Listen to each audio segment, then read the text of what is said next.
The biggest lie in the online business world right now is this myth that passive income doesn't exist. Now, you probably didn't expect me to say that. What I want to talk about today is the fact that even though passive income inside of a business doesn't exist, you have a business and you're going to have to do some kind of work in order to solve the problems of the people that you serve.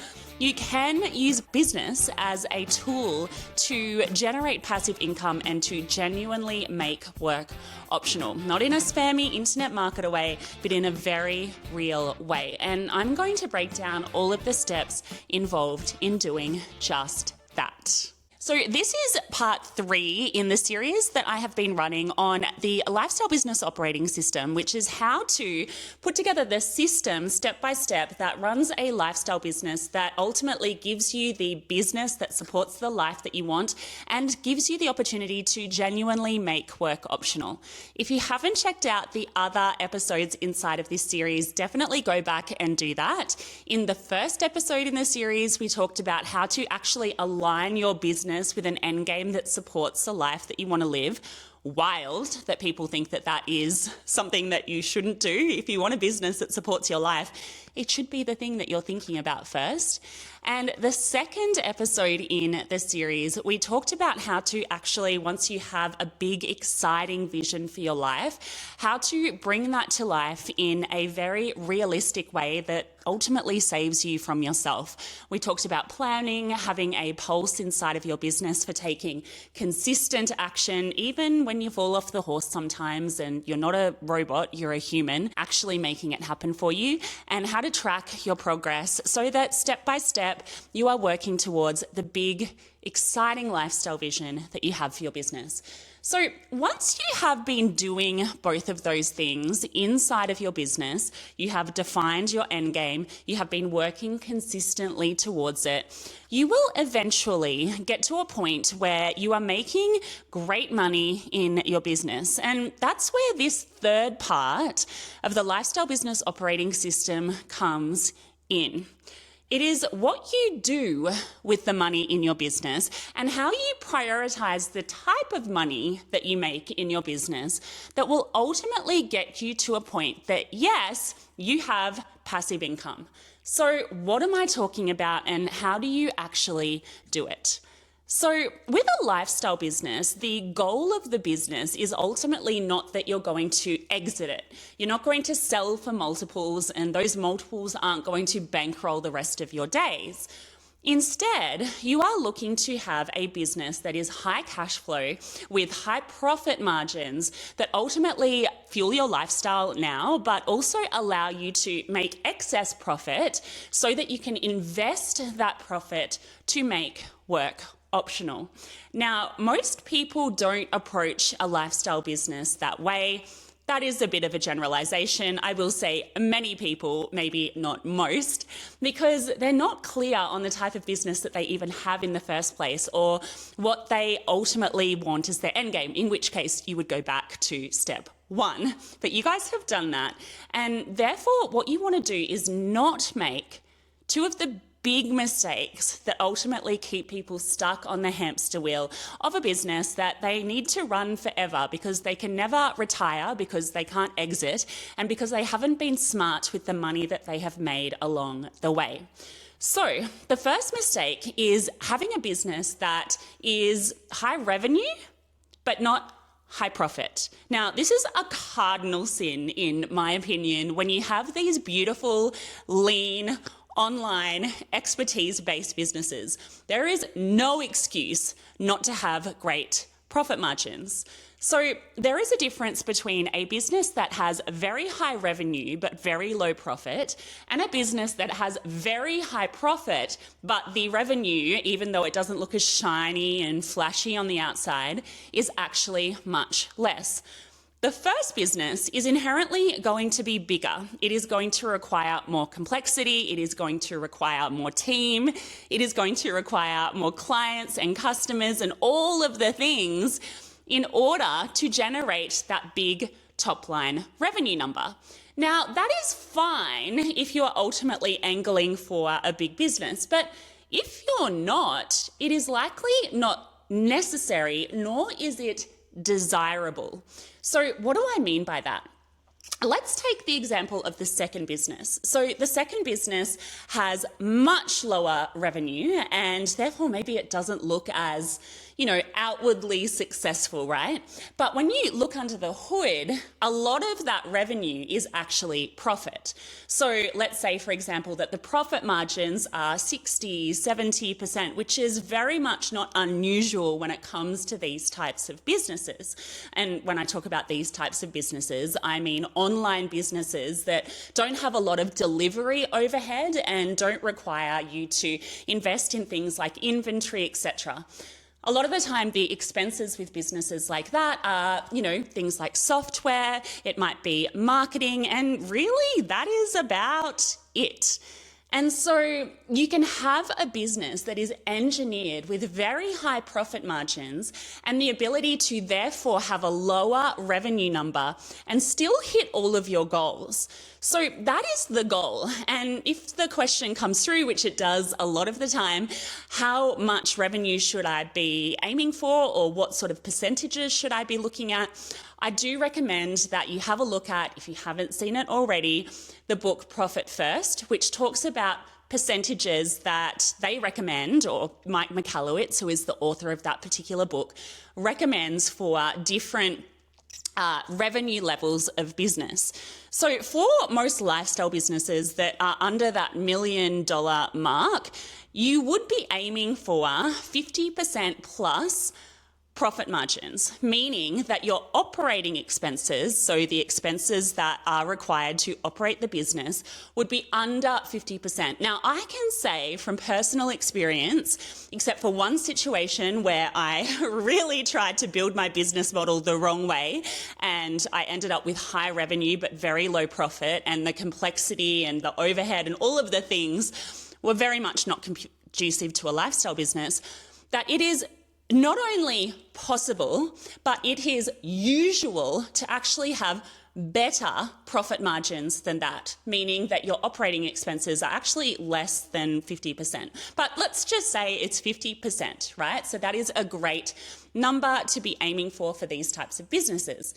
So once you have a business that prioritizes profit, the next thing that you want to do is make sure that you are savvy with what you are doing with the profits inside of your business.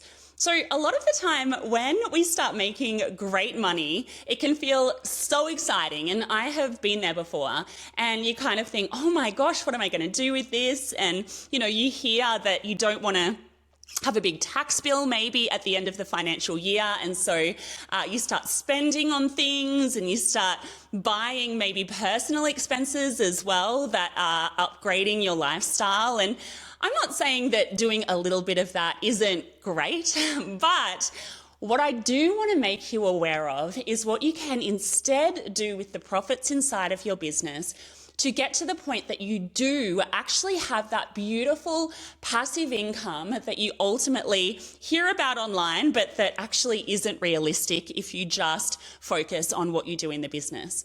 When you have a lifestyle business, you want to think about the ability or the path towards financial freedom, essentially, in two parts. Number one, there is the business and the business generating profit. And then there is what you actually do with that profit.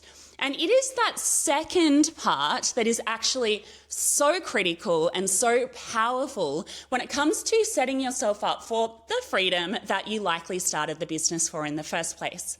Now, I want to introduce you to a concept called the FIRE movement. Now, you may have heard about this before, and if you haven't, I'll give you a little bit of an overview.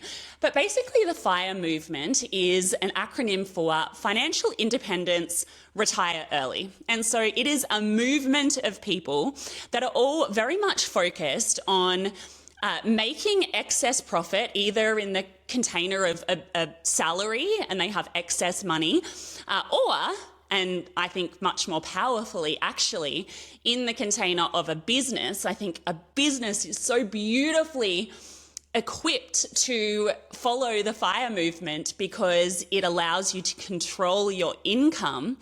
And basically it is a movement where people are setting money aside So profit from a business, or it could be excess money from a salary if they're in corporate, for example, to invest into assets that will ultimately pay them a forever salary.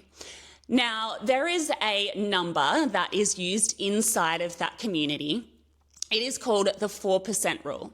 And basically that is a Trinity study that was done several years ago that says that you can, if you invest a certain amount of money and you keep investing and you keep investing, you can get to the point that where your investment pool is at a certain amount, you can spend 4% of that total investment pool, and it is more than likely that the money will last forever, or at least the duration of your lifetime, without depleting the balance long term. And so what we want to do inside of a business is take this concept of the FIRE movement, and we want to actually reverse engineer our business to give us the opportunity to have whatever our desired forever salary is. So I do have some numbers here. I will have a look down at my laptop whilst I am sharing those numbers. But if you have, for example, a goal forever salary of $120,000 a year, so let's say that you want to get to the point, ideally, that in retirement or early retirement, ideally, that you have $120,000 that you're able to spend using the 4% rule, you're going to need $3 million in invested assets in order to make that possible. Now, you might think, oh my gosh, this is where I am checking out. Where on earth am I going to get $3 million from?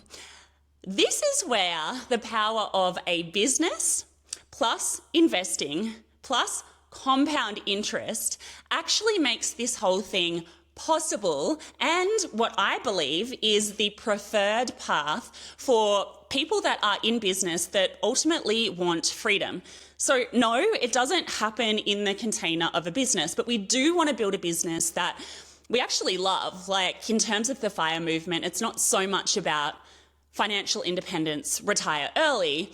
It's actually about financial independence and lots of choice, hopefully to have a business that we still enjoy working in, that is impacting people deeply and that provides us fulfillment even when we hit whatever our FIRE number is. But we actually want to still focus on having the business be a vehicle for generating the profit required to make that possible. So a few little numbers in terms of how to make this happen and the potential for you to do so.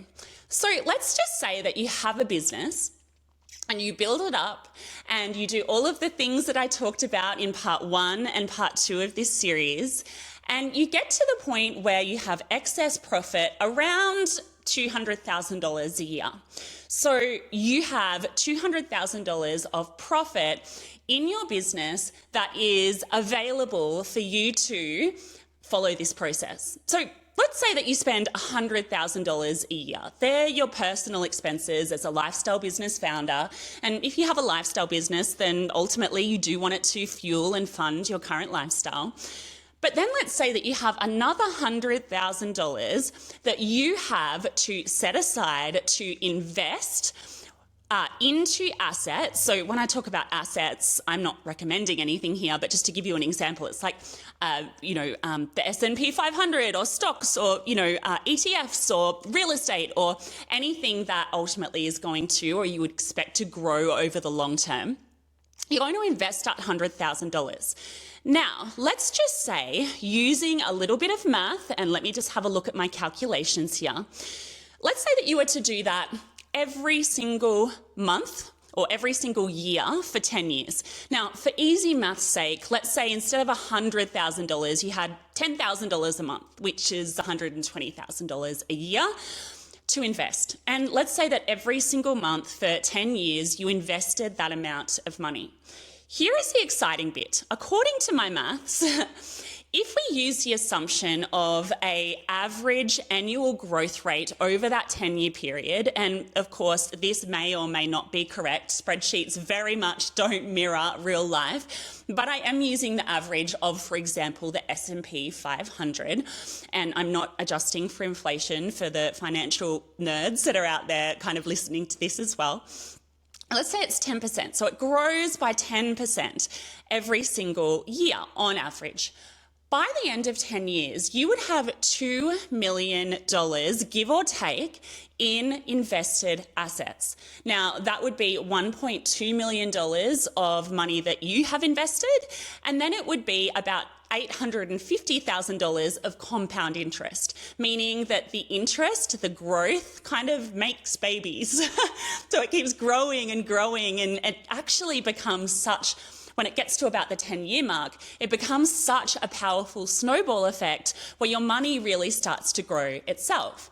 So if I was to look at what then happened, if I was to make no additional contributions after that 10-year period of time, and you just kind of let it sit there and snowball for another 10 years, let's say, by the end of that period, again, using an assumption of 10%, you would have $5,500,000, give or take, in invested assets. Now that is very, very close, or actually blows past our goal for having a $120,000 a year salary. That would almost give us double that. And so you can see that there is so much power in starting early and in prioritizing investing the profits inside of these beautiful high cash flow potential lifestyle businesses into assets that will compound over time and eventually pay you a forever salary, so that you have the choice of whether to continue to work in your business, whether to work in your business but perhaps on a reduced capacity, or whether to flit off into the sun and, if you want to, sip pina coladas on a beach every single day. Now, I have done a lot of research into the what happens to retirees, so people that are 50 or 60 or 70 years old and they retire and they go off to do nothing. A lot of them feel like a real lack of purpose and a lacking in fulfillment when they go off and they do nothing. And I actually think that doing it this way, where you build a business and you build a business around something that feels fulfilling to you, and then you're clever with what you do with the profits inside of that business, and then you use that as an opportunity to then work a little more on your own terms, but maybe not to stop altogether. It actually is a beautiful sweet spot, because you've made your work this beautiful complement to your life, and you also have the choice of whether you do it or not, or you can do it on your own terms and you can scale back, or you can kind of go forward. And it becomes this vehicle that ultimately, very realistically, gives us the freedom and the flexibility and the fulfillment that we started the business for in the first place. I genuinely don't think enough people are talking about this, and I think it is, especially if you don't want a big business, one that you're going to ultimately scale and exit, but you just want to have a business that supports your life. I genuinely think that talking about this and having this be an essential and critical piece of the puzzle, as it is in my lifestyle business operating system, I think it is so empowering to realize that you can take control of your own life and you can make this realistically happen for you. Maybe not in the vehicle of the business itself, but when you combine what you do with the profits of your business to eventually pay you a forever salary. So in the context of the lifestyle business operating system, what this very practically looks like is having a system and a cadence inside of your business every single month as part of the pulse process that we spoke about in the previous episode, and that I work with my students with inside of my program, is that you have a focus and a goal around how much profit your business generates.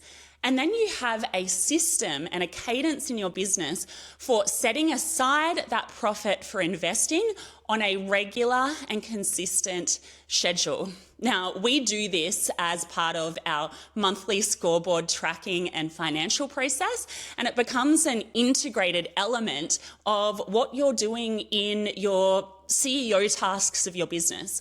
This is something that we do every single month. It is something that is part of the 2-hour a month CEO tasks that we complete inside of the monthly Pulse live sessions that we do. And it actually turns your business into this beautiful ability to, like I said, give you the freedom that you started it for in the first place. So I was super excited to share this particular element with you.